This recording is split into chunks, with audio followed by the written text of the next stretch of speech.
بلند صلوات اللهم صل على محمد وآل محمد.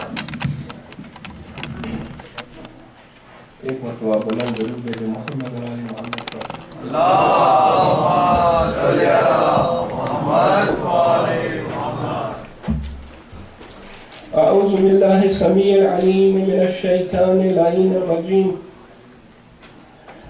بسم الله الرحمن الرحيم.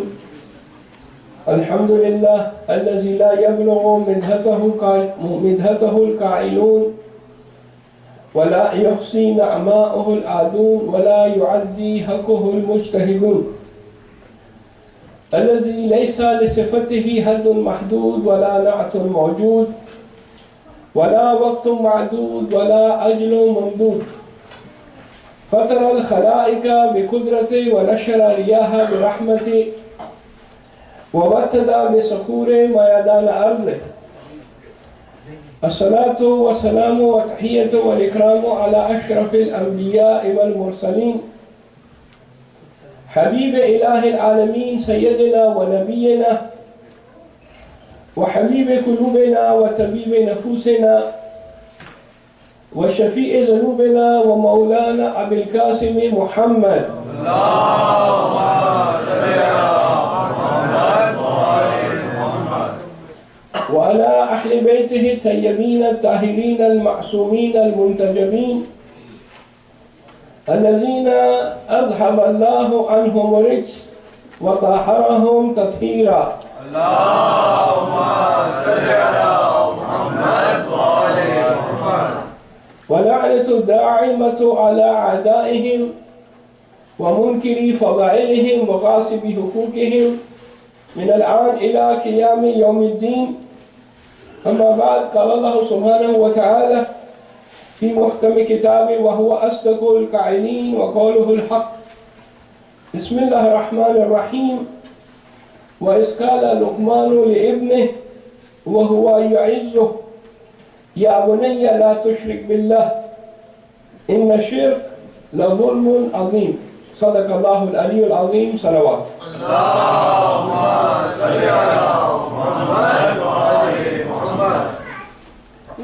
From the last few nights we are discussing some of the issues which are related to our youth, especially the youth who resides here in this part of the world in the Western countries.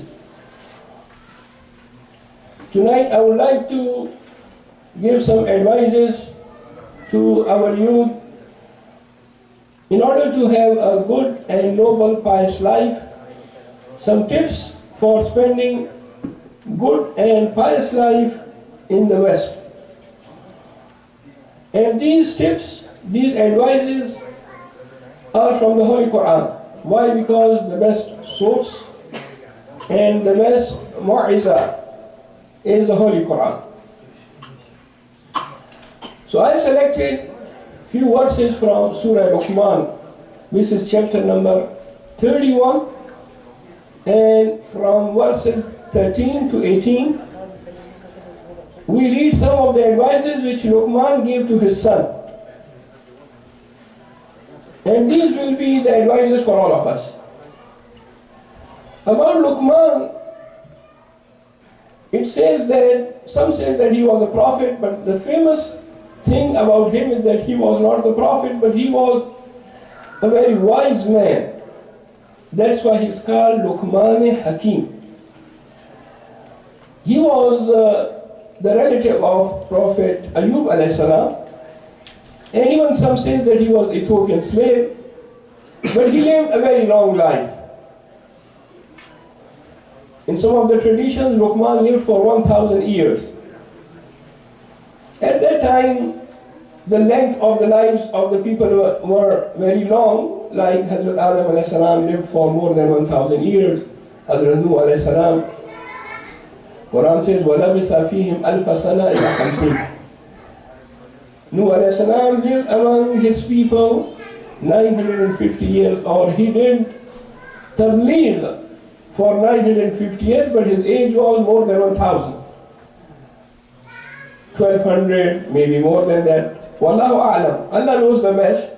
But at that time, the people used to live for a long time. So Luqman was also from those who lived for a long time.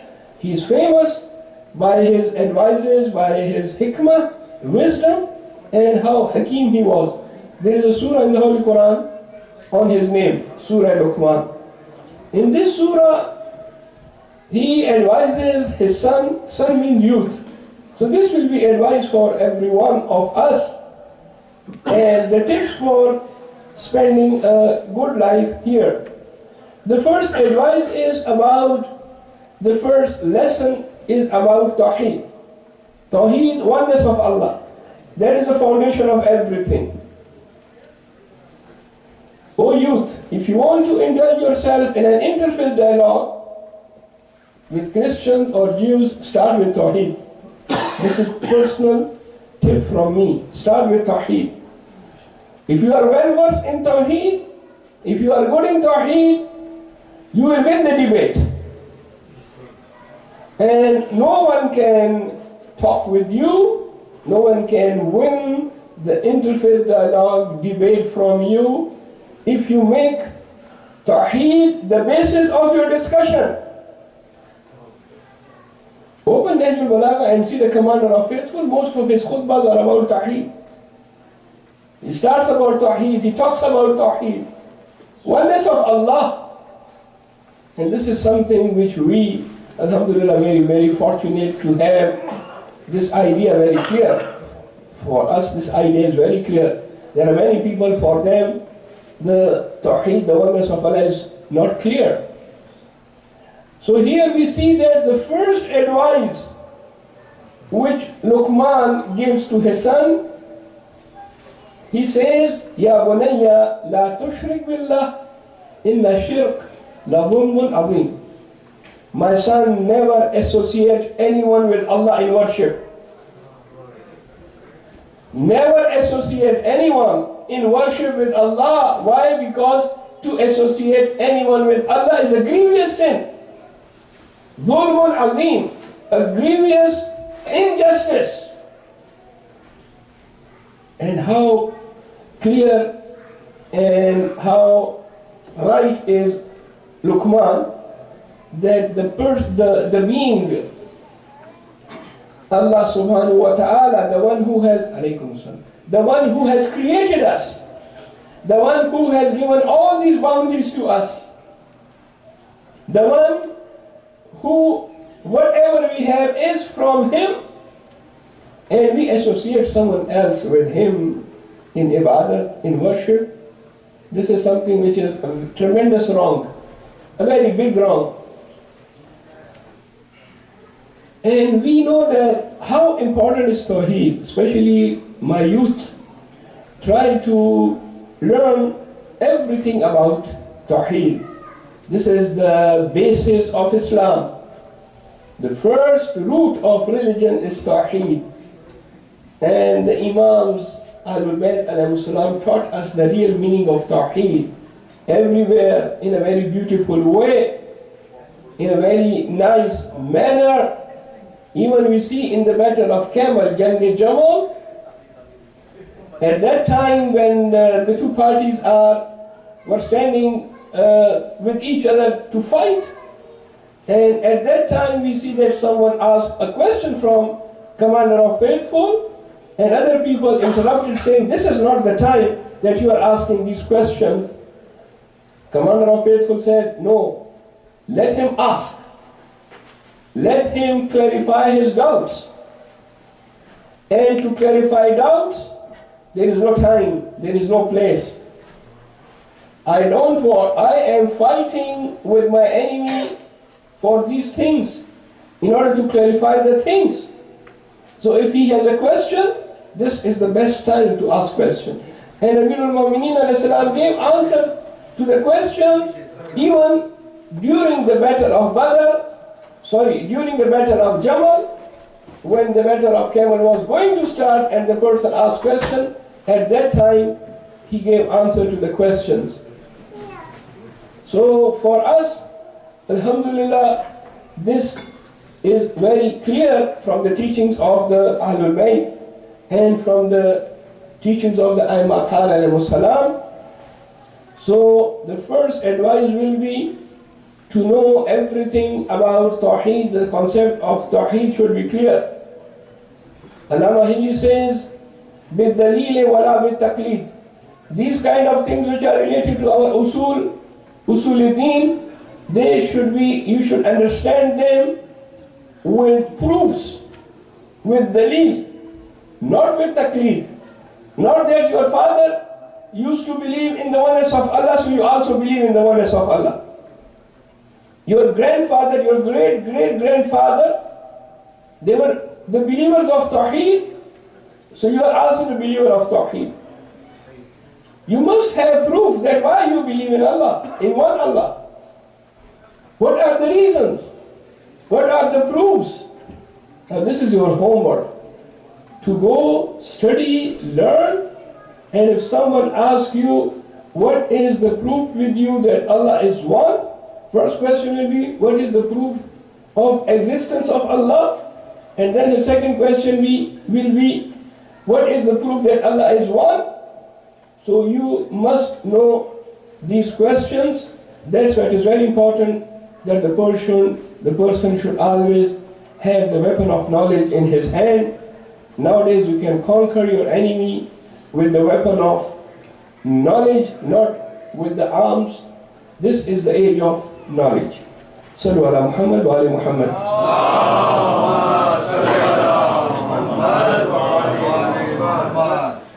In the next verse we see that Luqman advises his son again. وَوَصَيْنَا الْإِنسَانَ بِوَالِدَيْهِ. And we did enjoin upon man concerning his parents.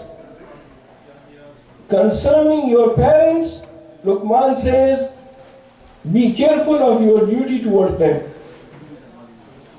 And especially mothers. Even in the verse also, it talks more about mothers. The mothers have more right on a person.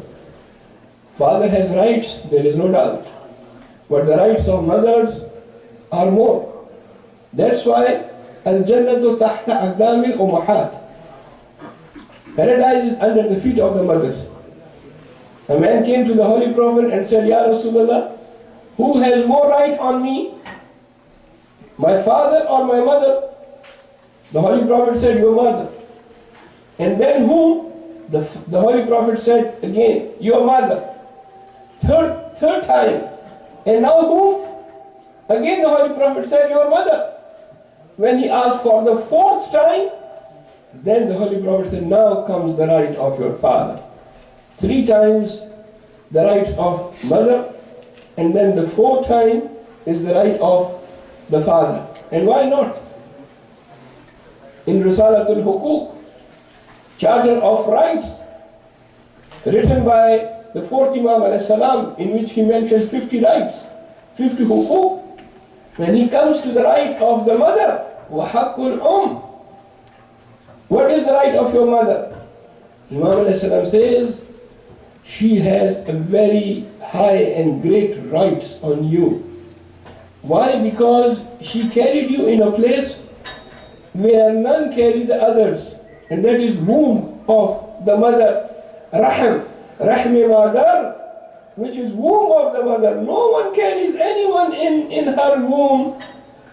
This is the mother who carries her child for 9 months in her womb. So she has more right. And then Imam alayhi salam says, she gave you the food, her own food. Whatever she was eating, that was your food. When mother was eating food, that was the food which you were getting. So she was sharing her own food with you. And she is the one who protects you from heat, from cold. She is the one that she does everything for you willingly. If you ask, if the parents ask from their children, can you do me a favor, can you give me this? First time they will say, yes, okay. Second time, they will again say yes. Third time, fourth time. A time will come that they will say, that's all.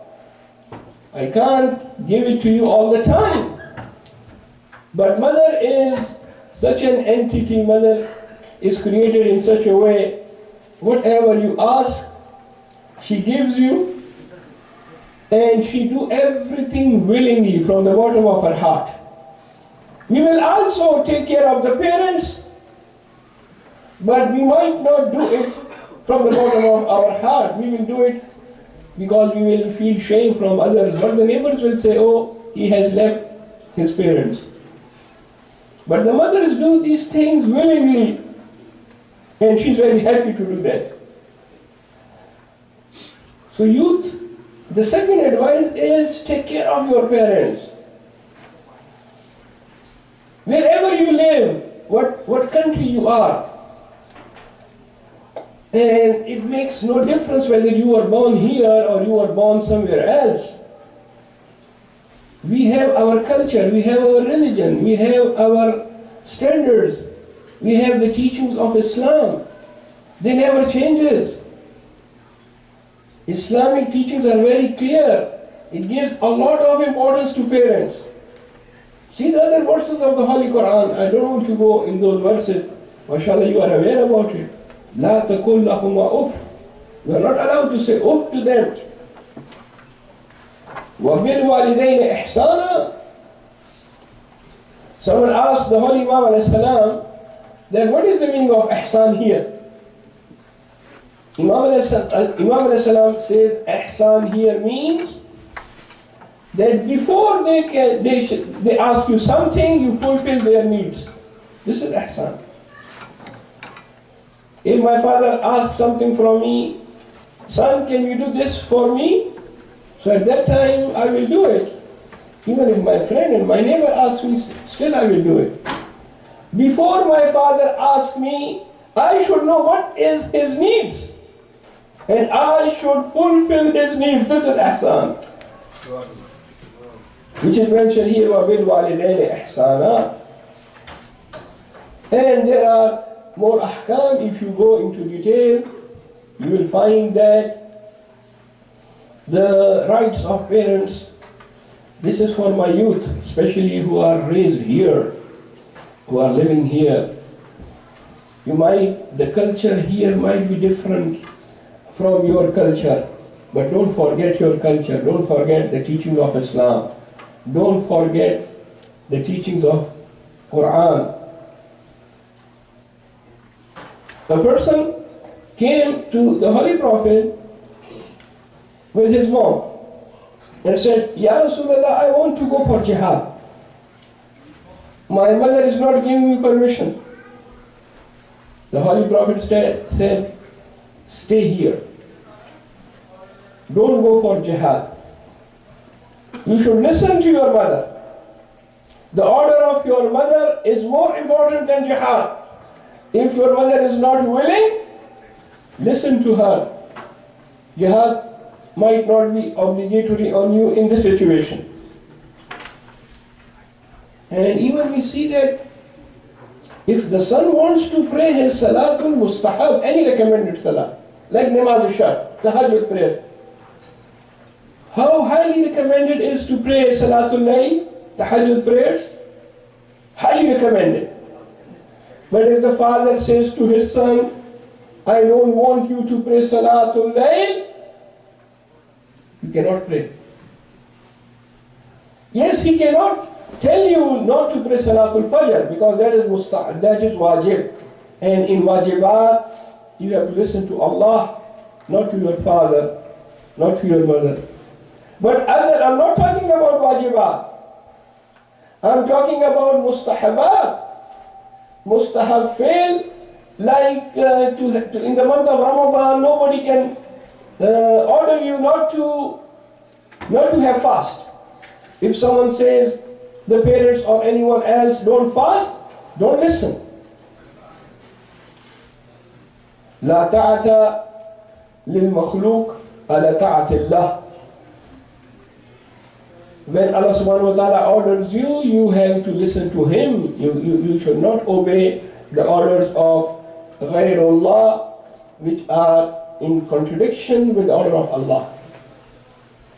But those things which are mustahab, like you want to have fasting on the day of 15 Sha'ban, which is mustahab, highly recommended. Or 18 Zulhijjah, Yawm al-Ghadir, fasting is very highly recommended. Or 25th of Zulqa'dah, Dahw al-Ard, fasting is highly recommended. If the father says to son, I don't want you to have fast, then you can't.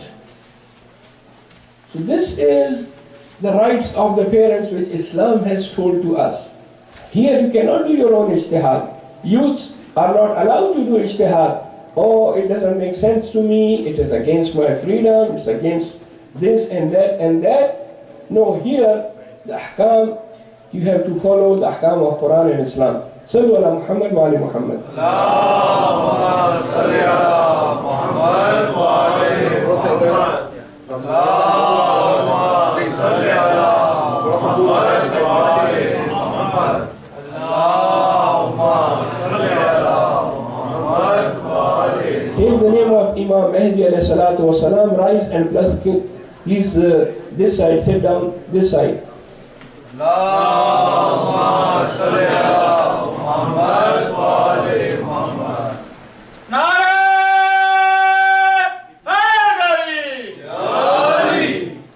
Allahumma salli ala Muhammad wa ali Muhammad.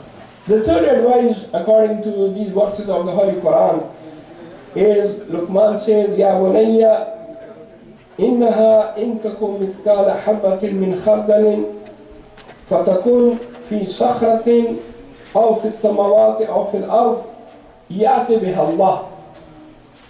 O my son, whatever you do, Allah will show it to you. Whether the things you do, these are concealed in the heart of a rock, or the things which you do is in the heavens. Allah subhanahu wa ta'ala will show it to you. He will bring it to you. You will see it. If you do something good, you will see that Allah subhanahu wa ta'ala will give you reward for it. Whether the thing is small or big. Smaller than the mustard seed. Similarly, if you do something wrong, and you think that if you do something wrong, this is a small thing, that also you will be punished for it. So this is the rule, whatever you do, you have to see, you have to feel it. And this is what we read in the other places, where Allah subhanahu wa ta'ala says, وَمَنْ يَعْمَلْ مِثْقَالَ ذَرَّةٍ خَيْرًا يَرَهُ وَمَنْ يَعْمَلْ مِثْقَالَ ذَرَّةٍ شَرًّا يَرَهُ. If you do something good, and that is very small, still Allah subhanahu wa ta'ala will show it to you and will reward you for that. If you do something which is very big, still Allah subhanahu wa ta'ala will give reward for it. And if you do something wrong which is also a small wrong, the shar is very small, but still you will punish for it. So this is the rule. Whatever you do, you will see that. And here, Luqman wants to say this to his son, that be careful. Whatever you perform, you should be careful what you are doing, because Allah is watching you. And Allah will reward you or punish you for whatever you do. So this is the formula. The fourth advice is, Ya bunayya aqimis salah. O son, establish prayer. Wa'mur bil ma'ruf. Invite people towards good. Wa'anha anil munkar. Wa'anha al munkar. And also forbid from evil. Wasbir ala ma asabak. And be patient on what comes to you. Salat is very important. O son, you have to establish salat. Amr bil Maruf, Nahi anil Munkar is also important. You have to do that, whether the people like it or not. And you should have sabr in your life. If a person has no sabr in his life, he is not from among those whom Allah subhanahu wa ta'ala have the sight of rahmah and mercy of Allah will not be upon him, on this person. When we speak about sabr, maybe in some of the minds, sabr means that whatever problems come to us, if someone is not good with us, still we should be patient. And sabr, patience, means just to, whatever things comes to you, you just say, okay, okay, okay.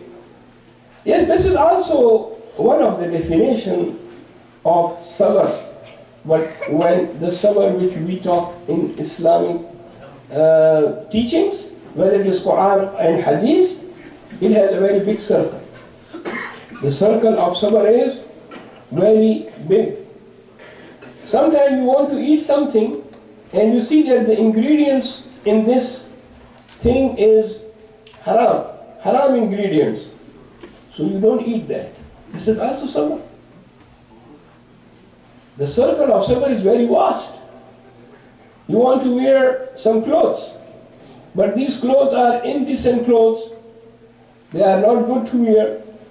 So you leave those clothes. This is also sabr. Similarly, you see that sometimes it gets very hot. Outside temperature is 30, 25, 30, 35. And still we see some of our sisters who have fear of Allah, they have their hijab, they have their headscarves, they don't remove. Sometimes maybe the nafs of someone else might tell them that now it is very hot, it's very difficult for you. Why don't you remove hijab in summer? When the weather is good, then you can put your hijab again. But they say, no, I can't do this. This is not in my hand. This is not allowed. This is also called sabr. This is also one of the circle of sabr is very vast. This is also a kind of sabr. I'll give you one story, which is a very beautiful story, and it will clarify my point that sabr has a very vast circle. Once the commander of faithful went into the market of Kufa. He wanted to buy something, so he left his horse outside. He saw a slave which was looking for some work. So the commander of faithful gave the rope of his horse to him and said, take care of my horse. Instead of tying it somewhere there, Amir al-Mu'minin wanted to go inside the market, so he gave the rope of the horse in the hand of that slave. And Imam went inside the market. When Imam came out of the market after some time, he had 2 dirham in his hand, which he wanted to give it to the slave because of taking care of his horse. Or you can say in nowadays time, the parking ticket. Like when we park the car, so we have to put some coins. But here, at that time, there was no machine, no parking. So Imam Ali gave his horse and said, this is, take care of it, and I'm going to come in some time. When he came out, so he had 2 dirham in order to give it to the slave who was taking care of his horse. But when he came out, he saw that his horse was there, but the rope which was in the mouth of the horse was stolen, and the slave ran away with the rope. The slave thought that I cannot steal the full horse. The reason is that it's easy to be caught when you have a big stealing. So what he did, he just stole the rope from the mouth of the horse and ran away. So Imam Ali looked here and there, and he found his horse without rope. So he saw another person who was standing there. Imam gave him that 2 dirham and said, go and buy a rope for my horse. So the man took 2 dirham from the commander of faithful, and he went to the market to buy a rope for the horse. And when he bought the rope and brought it to Imam Ali saw that this is the same rope which the slave stole from him. So Imam Ali alayhi salam brought the rope and fixed it in the mouth of the horse, and then he said that the man, the slave who ran away for 2 dirham, I was going to give this 2 dirham to him. But if he had patience, if he had sabr, he would have earned the 2 dirham in halal way. Now he earned the 2 dirham without sabr but in a haram way.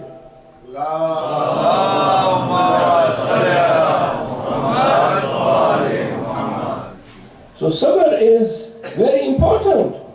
If he would have a little bit of sabr, Amir al-Mu'mineen was going to give him 2 dirham for holding the horse and holding the rope. But without sabr, he made his livelihood haram.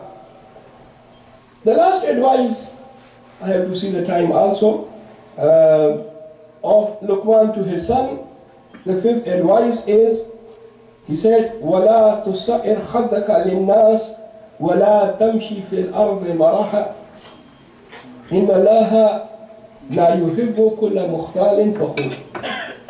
O my son, don't turn away your face from the people. O my son, do not walk on the earth with arrogance. O my son, don't do boasting. Allah subhanahu wa ta'ala, He doesn't like boasters. In Farsi they say, Pederaman Sultan Bud. My father was a king, my father was there. Don't boast about your father. Talk about yourself, who you are. Your father was Sultan.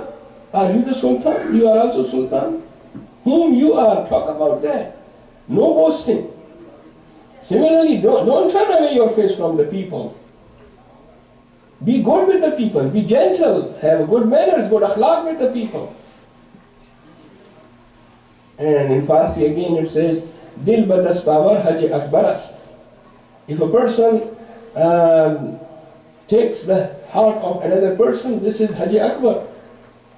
If you conquer the heart of another person, it is Haji Akbar, the biggest Hajj. Similarly, when you are talking with the people, you are dealing with the people, deal in a good manner, in a good akhlaq, in a gentle way. Don't turn your face from the people and don't talk and don't walk on the earth with arrogance. A person is known to be an arrogant person, and you can easily find out his arrogance from walking. How the person walks, another person who has a little bit ill knowledge, he will understand that this is an arrogant person because of his walking. And those people who are pious people, who are down to earth, they walk in a very nice way, in a very gentle way. And the person from the walking will understand whether this person is mutakabbir, an arrogant person, or this person is a gentle person, a gentleman, and a pious person. So from the walking, it is known. In one of the hadiths it says that, be like a honeybee. You know, honeybee is a small creature, a small fly. Honeybee. Your life should be like a honeybee. The honeybee, he sits in the beautiful places. Honeybee sits on the flowers. So you should also go to the beautiful places. And what honeybee drops is a sweet. Whatever the honeybee drops from his body, that is honey. That is also sweet. And when the honeybee sits on the branch of a tree, the insect sits in such a way that this branch of the tree never breaks. You will never see that the honeybee has broken any branch of the tree. So your life should be also like the life of a honeybee. Sallu ala Muhammad wa alayhi Muhammad.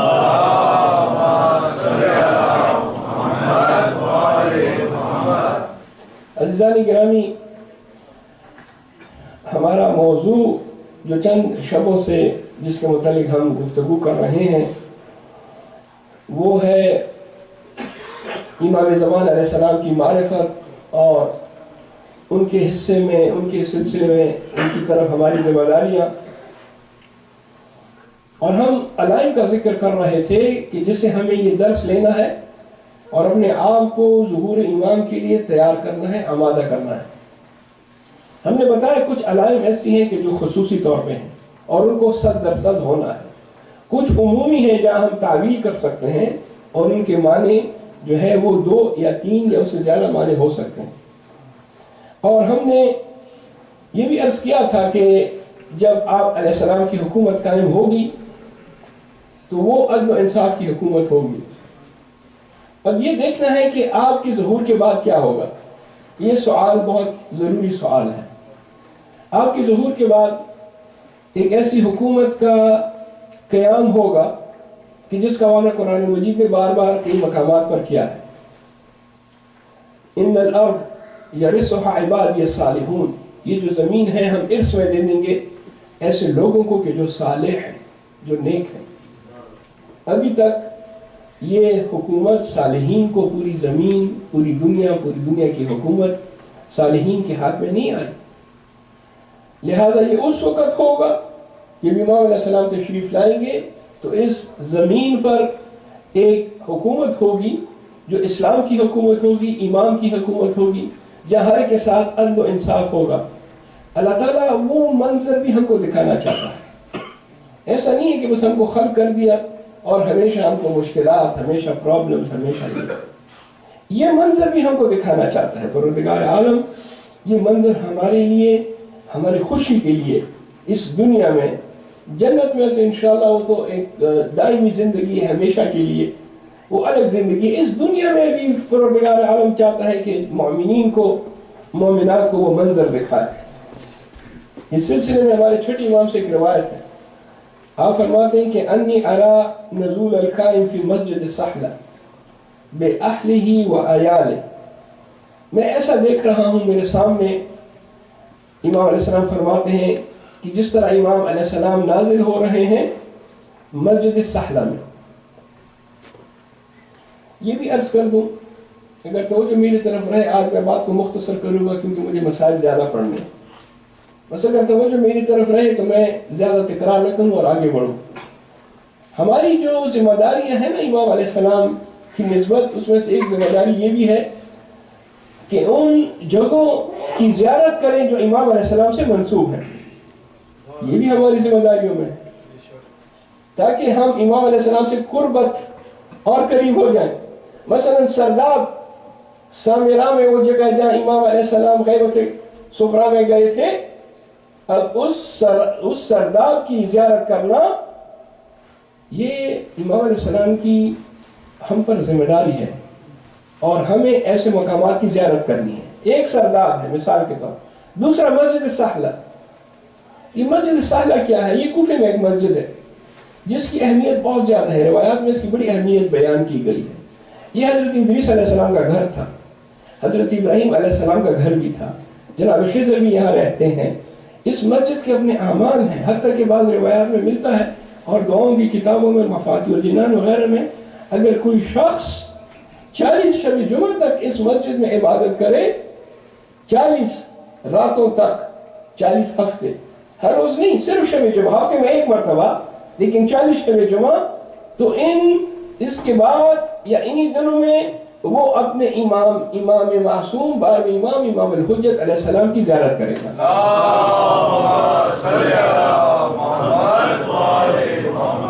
اور بعض علماء نے، اور علماء کے علاوہ عام لوگوں نے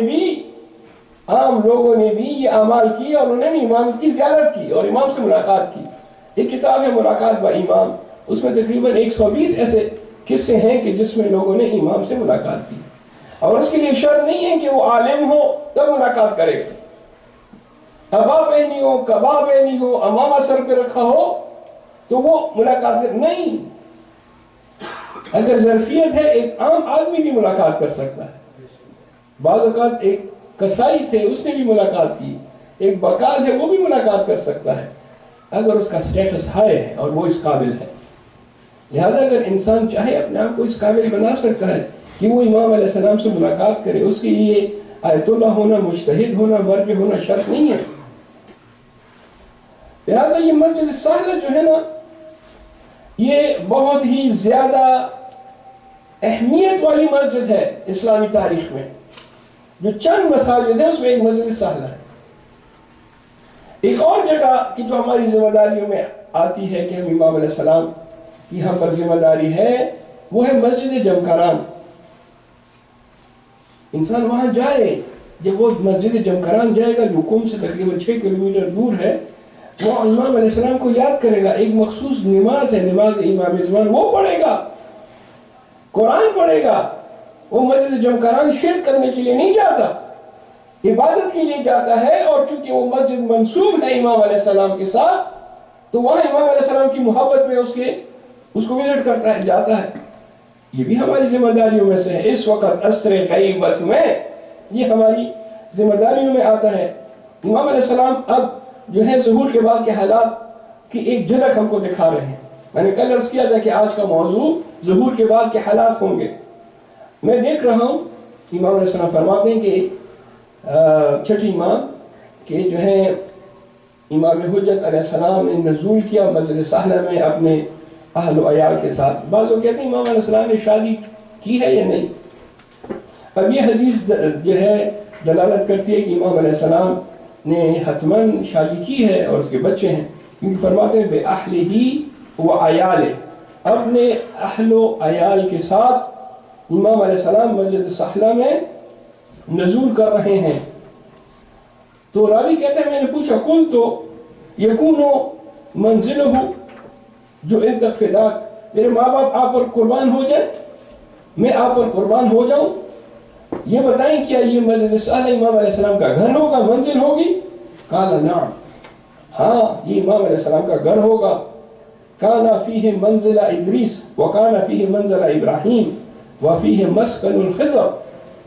اس میں ادریس علیہ السلام رہے ہیں مسجد ساحلہ میں، اس مقام پر حضرت ابراہیم علیہ السلام رہے ہیں، اور خضر علیہ السلام یہاں پہ رہتے ہیں. یہ وہ مکان ہے کہ جہاں دعا قبول ہوتی ہے. یعنی مسجد ساحلہ میں روایات میں ملتا ہے کہ دعا قبول ہوتی ہے، اور شب و روز اس مسجد ساحلہ میں نزول ملائکہ ہوتا ہے. اور بہت سے علماء ہیں کہ جنہوں نے امام علیہ السلام کی زیارت کی ہے، اور بعض عام لوگوں نے بھی زیارت کی ہے، کیونکہ انہوں نے مسجد ساحلہ میں اعمال انجام دیے ہیں. علامہ ہی کے متعلق واقعہ مشہور ہے. علماء عراق کا یہ طریقہ کار رہا ہے کہ وہ امام حسین علیہ السلام کی خدمت میں جو نذران عقیدت پیش کرتے ہیں وہ اس طریقے سے کہ وہ نجف سے لے کر کربلا تک پیدل چلتے ہیں، واک کرتے ہیں، مشی ہے نجف سے کربلا تک. اور آج بھی یہ ہے، آج بھی آپ دیکھیں گے 40 کو ملین لوگ، کئی ملین لوگ وہاں جمع ہوتے ہیں.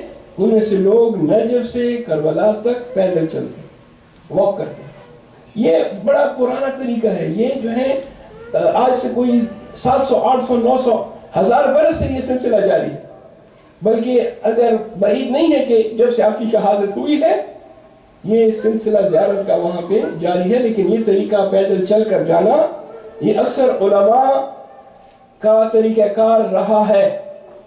تو علامہ ہلی کے متعلق کہتے ہیں کہ ایک مرتبہ وہ قافلے کے ساتھ چلے، علماء بھی تھے، عام لوگ بھی تھے. ایک بڑا قافلہ تیار ہوا نجف سے کربلا 40 کے سلسلے میں، یا زیارت امام حسین علیہ السلام کے سلسلے میں پیدل. کہتے ہیں کہ راستے میں ہم کو ایک عرب ملا جس کی بڑی عجیب سی خوبصورت پرسنالٹی تھی، بہت اس میں کشش اور اٹریکشن تھا. عربی لباس پہنا ہوا تھا، چہرے پہ نور تھا، اور وقار اور ڈیسنٹ، جسے کہتے ہیں کہ ایک جاذب شخصیت جو لوگوں کو اٹریکٹ کرتی ہے. ہم نے آج سے پہلے اس کو نہیں دیکھا، تو ہم نے سوچا کہ یہ کوئی نوجوان ہے جو یہیں کہیں اس ایریا میں رہتا ہے. تو دعا سلام ہوئی. علامہ کہتے ہیں کہ میں اس کی طرف اٹریکٹ ہوتا گیا قدرتی طور پہ. تو میں اس کے قریب گیا، میں نے سلام علیکم کیا اور باتیں شروع کی. تو مجھے معلوم ہوا کہ یہ بڑا سنجیدہ اور ڈیسنٹ آدمی ہے. یہ جس قسم کی بات کرتا ہے یہ تو بہت خوبصورت طریقے سے بات کرتا ہے، اور دلائل کے ساتھ، وزن کے ساتھ. اس کی باتوں میں وزن ہے، مٹھاس ہے اس کی پرسنالٹی میں. اٹریکشن ہے. تو کہتا ہے میں نے سوچا کہ یہ تو ضرور کوئی پہنچا ہوا آدمی ہے نوجوان مگر اس کا علم بہت زیادہ ہے. لہذا میں نے کچھ ایسے سوالات کیے جو مجھے نہیں آتے تھے. میں درس پڑھاتا تھا, بڑے بڑے علماء میرے شاگرد تھے, تو جب میں نے وہ سوالات ان سے کیے تو ان سوالات کی بھی اس نے بڑے خوبصورت جواب دیے, اور میں جو ہے قائل ہو گیا کہ یہ شخص واقعاً اس نوجوان نے بڑی محنت کی ہے, بہت اچھا درس پڑھا ہے. تو وہ کہتا ہے کہ میں نے کہا کہ میں نے آپ سے بہت زیادہ سوال کیا, بس ایک آخری سوال آپ سے کرتا ہوں اگر آپ اجازت دیں. کہاں پوچھو کیا پوچھنا. تو علامہ کہتے ہیں میں نے اس کا ہاتھ پکڑ لیا, احترام کی وجہ سے, پیار کی وجہ سے ہاتھ پکڑ لیا اور کہا ایک سوال ہے اس کا جواب دے دیں. کہا کیا سوال ہے؟ کہا مجھے یہ بتائیں کیا زندگی میں اپنے امام زمانے سے ملاقات کر سکتا ہوں یا نہیں؟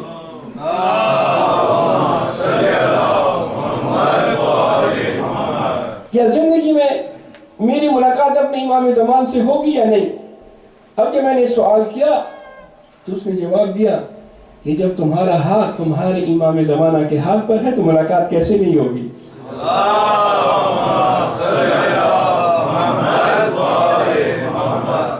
اب جب اس نے غور سے دیکھا تو کہتا ہے کہ وہ شخص غائب ہو گیا, پھر اس کے بعد نظر نہیں آیا. اور میں افسوس کرتا رہا کہ میں اتنی دیر اپنی امام زمانہ کے ساتھ بات کر رہا تھا, اتنی دیر میں اس کے ساتھ چل رہا تھا اور میں نے اس کو پہچانا نہیں. اے کاش میں اس کو پہچان لیتا تو میں یہ کرتا, میں وہ کرتا, میں اتنی خدمت کرتا اور کیا کیا اسے پوچھ لیتا. اب وہ گریہ کر رہا ہے اور کہتا ہے کہ میں نے اتنا اچھا موقع گنوا دیا اپنے ہاتھ سے. مگر یہ امام علیہ السلام کا ایجاد ہے کہ جب آپ ملاقات کرتے ہیں تو ضروری نہیں ہے کہ اس وقت آپ کو لوگ پہچان لیں. شاید ملاقات کرنے کے بعد لوگوں کو احساس ہو کہ یہ ہمارے وقت کا امام العصر عجل اللہ تعالی فرج و شریف.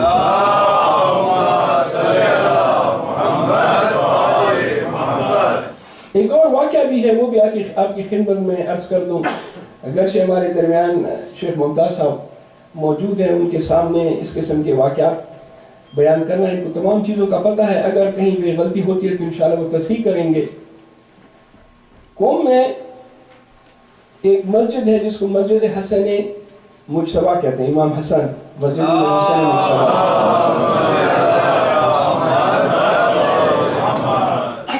دو مسجدیں اس نام سے, اس کو آپ جو ہے آپس میں کنفیوز نہ ہو. ایک حرم بی بی معصومہ کے پاس ایک مسجد ہے, اس کو بھی امام حسن کہتے ہیں, مگر وہ امام حسن عسکری علیہ السلام کی مسجد کہلاتی ہے کیونکہ وہ امام علیہ السلام 11ویں امام کے حکم پر تعمیر ہوئی ہے.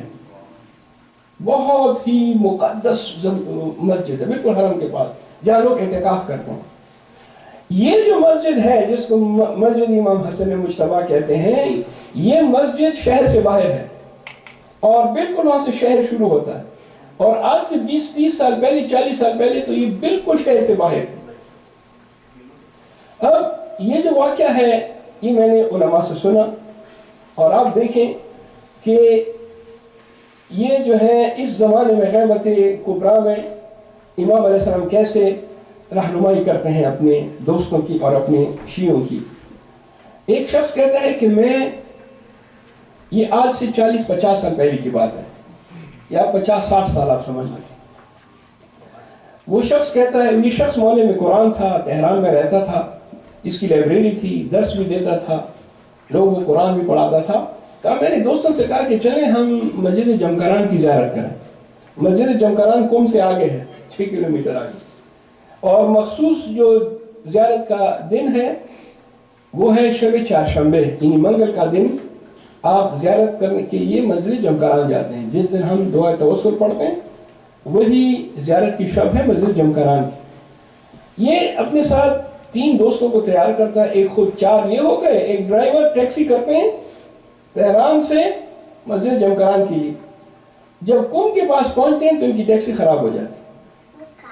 باقی جو دوست ہیں وہ ڈرائیور کہتے ہیں اس میں جو ہے کچھ ٹائم لگے گا, 2-3 گھنٹے.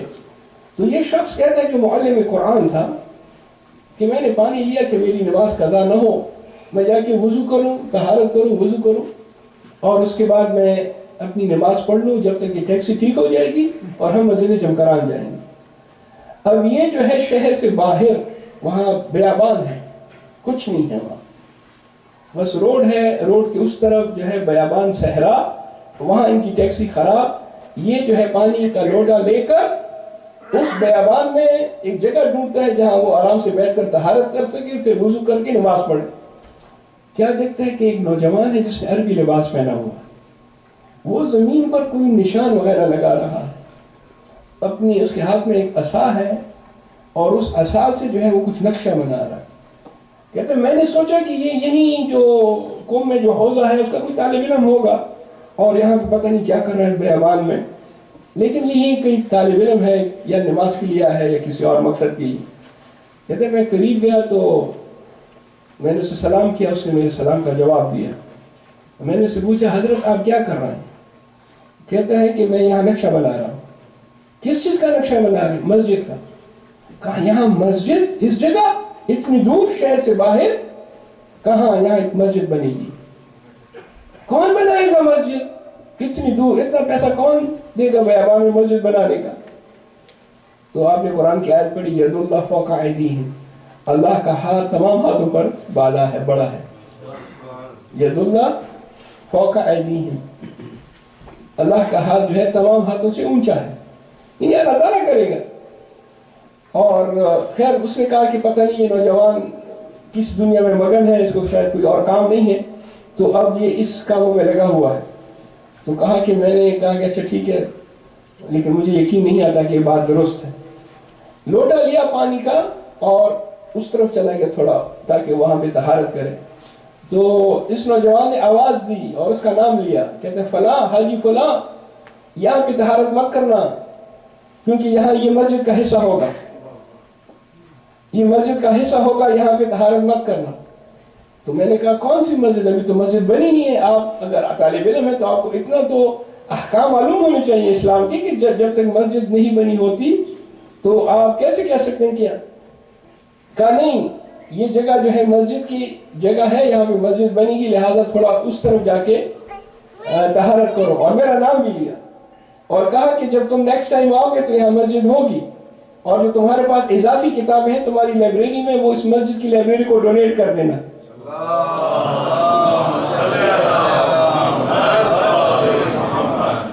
یہ شخص کہتا ہے میں نے یہ باتیں سنی کر دی کہ یہ پتہ نہیں یہ نوجوان کس خیالوں میں ہے، میں نے توجہ نہیں دی، اس کی طرف دیکھا بھی نہیں، اور میں گیا تھوڑا دور جا کے میں نے طہارت کی اور وضو کرنے لگا۔ وضو کرنے کے بعد مجھے خیال آیا کہ اس عرب نے تو میرا نام لے کے پکارا ہے، اس کو میرا نام کیسے معلوم، اور اس کو یہ کیسے معلوم کہ میری تہران میں لائبریری ہے اور وہاں میرے پاس اضافی کتابیں ہیں جس کو اس نے ڈونیشن کے لیے۔ کہا میں نے وہاں لوٹا چھوڑا، میں بھاگا تاکہ میں اس سے پوچھوں کہ تمہیں کیسے معلوم ہے میرا نام، لیکن اب جب میں وہاں آیا تو دیکھا وہاں کوئی بھی نہیں تھا، وہاں وہ نوجوان موجود نہیں تھا۔ خیر یہ سمجھ لیا کہ یہ عام نوجوان نہیں تھا بلکہ یہ جو ہے میرے وقت کا امام تھا، لہٰذا اس وقت وہ چلا گیا، گاڑی ٹھیک ہو گئی، مسجد